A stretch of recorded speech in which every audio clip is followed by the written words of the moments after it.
G'day everyone, it's Duncan here, and today I'm not talking as a commentator or a pundit chasing clicks.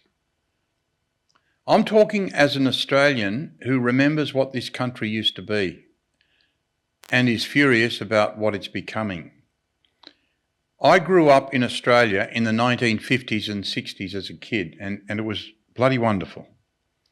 We didn't lock our doors, not because we were careless, but because we didn't need to. Neighbours knew each other, looked out for one another, and trusted each other.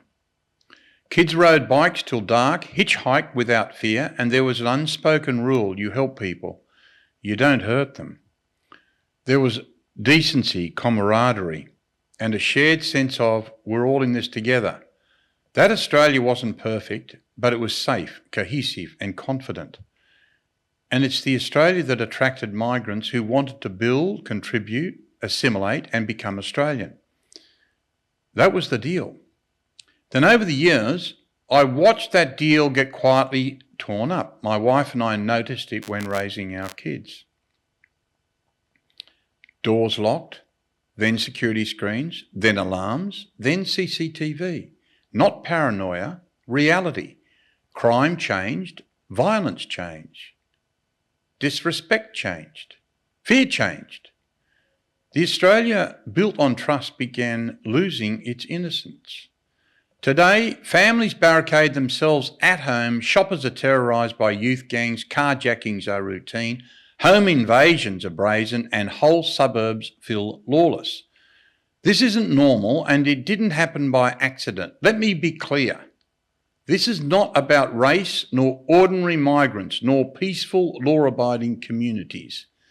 This is about ideology, imported extremist beliefs that reject Western values like equality before the law, freedom of religion and speech, women's rights and democratic norms, an ideology that teaches separation and grievance, not coexistence.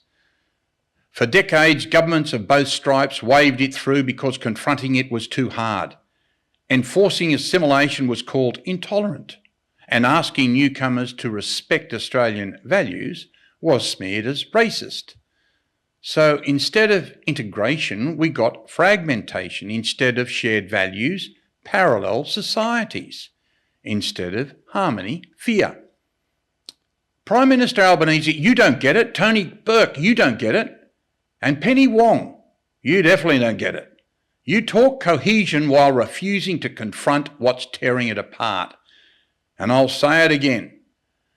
Bondi was not a failure of words, it was a failure of courage.